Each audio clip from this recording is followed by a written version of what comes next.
दोस्तों, वेस्ट बंगाल में चुनाव चल रहा है केंद्र वर्सेस ममता बनर्जी की। केंद्रीय गवर्नमेंट हमेशा चाहता है कि वेस्ट बंगाल वो अपने कब्जे में ले, लेकिन आप सभी को पता है ये किसी भी तरीके से मुमकिन नहीं है। और इसी के लिए ईडी ने आईपैक के ऑफिस और उसके सीईओ के घर में हमला किया था। प्रतीक जैन ने 26 के इलेक्शन के लिए एक फाइल बनाया था, एक डॉक्यूमेंट बनाया था, और वही फाइल बीजेपी हासिल करना चाहता है। अगर मुझे छेड़ा तो छोड़ूंगी नहीं, ये कहना है हमारे स्टेट का सीएम ममता बनर्जी का। हमारे पास भी पेन ड्राइव है कि बीजेपी का जो घोटाले है वो पूरा रिकॉर्ड हमने रख दिया है एक पेन ड्राइव के अंदर। अगर मुझे छेड़ोगे तो मैं छोड़ूंगी नहीं।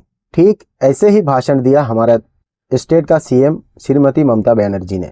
आखिर इतने दिन बाद ममता बनर्जी ने सच क्यों बोला कि हाँ बीजेपी का घोटाले है और जिसका पेन ड्राइव मेरे पास अवेलेबल है? क्योंकि कलकत्ता आईपैक के ऑफिस में ईडी का छापा पड़ा और उस छापे में ईडी जो फाइल वहां से कलेक्ट करके लेके जा रहे थे, तो ममता बनर्जी सीधा जाके उनके पास से वो सारे फाइल छीन लिया। अब उस फाइल में क्या है और क्या है असली कहानी, दोस्तों वही जानेंगे आज का इस वीडियो में। चलो दोस्तों, मेरा नाम है मोहम्मद अब्दुल हबीब और आप देख रहे हैं हसीब मीडिया। आज हम लोग बात करने वाले हैं West Bengal women tiger Shrimati Mamata Banerjee की, जो हमारे ही स्टेट के सीएम है। और बात करने वाले हैं उस ब्लू फाइल की जो फाइल ममता बनर्जी हाथ में लेके खड़ी है। आखिर है क्या उसके अंदर और क्यों छापा मारा ईडी ने आईपैक के ऑफिस में और आईपैक के जो सीईओ है उसके घर में? तो दोस्तों, वेस्ट बंगाल में चुनाव चल रहा है केंद्र वर्सेस ममता बनर्जी की। केंद्रीय गवर्नमेंट हमेशा चाहता है कि वेस्ट बंगाल वो अपने कब्जे में ले, लेकिन आप सभी को पता है ये किसी भी तरीके से मुमकिन नहीं है। और इसी के लिए ईडी ने आईपैक के ऑफिस और उसके सीईओ के घर में हमला किया था कि आखिर ममता बनर्जी की स्टडी क्या है, क्यों ममता बनर्जी को कोई हरा नहीं पा रहा है। सच्चाई दोस्तों ये है कि आईपैक का जो संस्था है वो लोग टीएमसी गवर्नमेंट का पॉलिटिकल रणनीति बनाता है कि किस तरीके से पॉलिटिक्स करना चाहिए, कहां पर किस तरीके से लड़ना चाहिए, कहां पर कौन सा व्यक्ति को खड़ा करना चाहिए इलेक्शन के लिए। ये सारे रणनीति आईपैक का जो संस्था है वो लोग बनाते हैं। और इसी की वजह से अमित शाह गृह मंत्री, उनका ईडी ने आईपैक का ऑफिस और प्रतीक जैन जो आईपैक का मौजूदा डायरेक्टर, उनके घर में छापा मारता है। और ठीक उसी वक्त स्टेट का सीएम श्रीमती ममता बनर्जी उनके हाथ से जाके वो फाइल छीन लेता है। अब ऐसा हमारे देश में ये पहली बार हुआ कि किसी स्टेट के सीएम ने केंद्रीय गवर्नमेंट से अपना फाइल छीन लिया और उसके ऊपर ईडी का जो लोग वहां पर छापा मारने के लिए आए थे उनके ऊपर ताबड़तोड़ 2 एफआईआर कर दिए। ये जो फाइल आप देख रहे हैं ममता बनर्जी के हाथ में, ये वही फाइल है।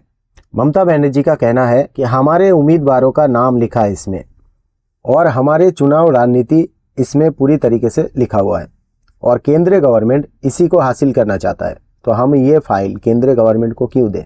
इसी बात से गुस्सा होकर ममता बनर्जी ने ईडी से वो फाइल छीन लिया और ईडी के ऊपर ताबड़तोड़ 2 एफआईआर दर्ज करवा दिए। और इसमें फंस गया कौन? अमित शाह और वो मोदी, दोनों फंस गए। कोर्ट में ट्रायल चल रहा था, ममता बनर्जी केस में जीत गई, ईडी फंस गया।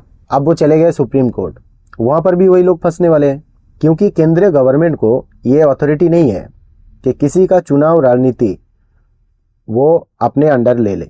ये अथॉरिटी ना तो अमित शाह का है और ना ही नरेंद्र मोदी का है, किसी का नहीं है। और हम सबको पता है ईडी इन्हीं के चमचे हैं, इसीलिए ये सारे लोग हारने वाले हैं। और वेस्ट बंगाल में 100% ममता बनर्जी का गवर्नमेंट फिर से बनने जा रहा है। ममता बनर्जी का एक भाषण आप सुन लीजिए। The candidate list, यही वो फाइल है the party जो हाथ strategy, में लेके खड़ी है। the party plan.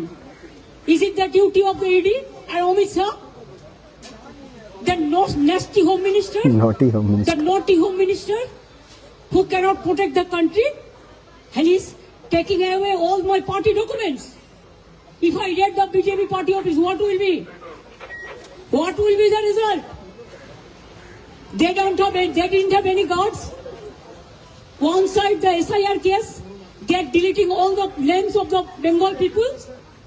More than 2 crore people, 1.5 crore people are being called, 54 lakhs are being deleted without any asking their details. They are using WhatsApp only. And because of election, they are collecting all my information of my party. तो ममता बनर्जी सीधी तरीके से ये कह रही है कि हमारा देश का जो केंद्रीय मंत्री है और जो मौजूदा गृह मंत्री है, ये लोग अपने देश को प्रोटेस्ट नहीं कर पाया। ये लोग हमारे पार्टी का जो रणनीति है इसी फाइल को चुराना चाहता है। इनके पार्टी का जो लीडर है, जो नेता है, जो उम्मीदवार है, उन्हीं के नाम इस फाइल में लिखा हुआ है और इसी फाइल को हासिल करना चाहता है बीजेपी गवर्नमेंट ममता बनर्जी को हराने के लिए। आईपैक का संस्था के ऊपर जो हमला हुआ है, आपको पता है कि आईपैक का जो संस्था है ये किसने बनाया था? प्रशांत कुमार ने आईपैक का संस्था बनाया था। उसके बाद इन्होंने खुद से ही रिज़ाइन कर दिया था कि मैं इस संस्था से रिज़ाइन कर रहा हूं, मैं अपना पॉलिटिकल पार्टी खड़ा करूंगा। उसके बाद आईपैक का जो संस्था है उसका डायरेक्टर बना प्रतीक जैन बम्बई यूनिवर्सिटी से पढ़ा हुआ एक लड़का, और जो ममता बनर्जी का खास है, अभिषेक बनर्जी का दोस्त है। एक तरीके से आप मान लीजिए इनका फैमिली मेंबर है प्रतीक जैन, और प्रतीक जैन के घर में भी ईडी ने छापा मारा है।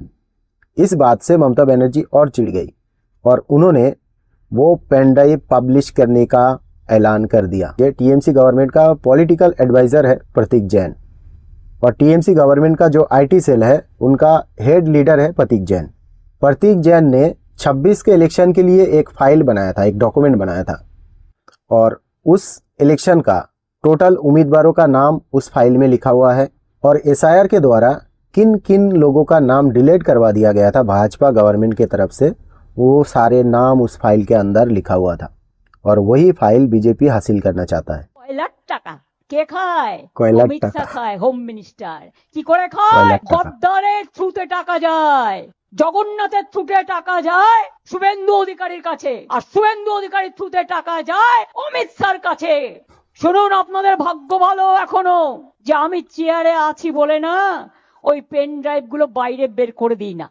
বেশি লাগালে কিন্তু বলে দিচ্ছি আমার কাছে সব পেন ড্রাইভ করা আছে, আমি কিন্তু ভান্ডা ফাঁস করে দেবো। আমি অনেক কিছু জানি, বলি না শুধু দেশের স্বার্থে। আমি মুখ খুললে इन शॉर्ट ममता बनर्जी ये कह रही है कि कोयले का पैसा कौन खाता है। वेस्ट बंगाल का बीजेपी का जो लीडर है शुभेंदु अधिकारी, उसके थ्रू ये कोयले का पैसा ट्रांसफ़र होता है अमित शाह के पास। मतलब कोयले का जो चोरी का घोटाला है ये पूरा का पूरा ब्लेम बीजेपी गवर्नमेंट के ऊपर दाग रही है ममता बनर्जी गवर्नमेंट, और वो बाकायदा ये कह रही है कि हमारे पास पूरा का पूरा सबूत है। हमने इसे पब्लिश इसलिए नहीं किया कि देश का हालत बिगड़ सकता है, इसीलिए हमने देश का खातिर इस न्यूज़ को पब्लिश नहीं किया। अमित शाह और नरेंद्र मोदी का अगर कोई देश में टक्कर ले सकता है तो वो है ममता बनर्जी, और इसी की वजह से कुछ दोगले चरित्र के लोगों को अलग अलग पार्टी का लीडर बना के वेस्ट बंगाल का जो पब्लिक है उनको डिवाइड करके बीजेपी सत्ते में आना चाहता है हमारे वेस्ट बंगाल में, जो किसी भी तरीके से मुमकिन नहीं है इंशाल्लाह। इससे पहले का इलेक्शन में अगर बीजेपी का 10 सीट था तो इस बार हो सकता है 0 में आए, और बाकी जो इधर उधर छिटका हुआ है 1-2 वो 0 में आ जाएंगे। कन्फर्म मेरी बात आप लिख के लीजिए। और जो भाजपा का आईटी सेल है, जो गोदी मीडिया और जो अंधभक्त है, उनको एक बात अच्छी तरीके से याद रखना चाहिए, ये ममता बनर्जी है, रेखा गुप्ता नहीं।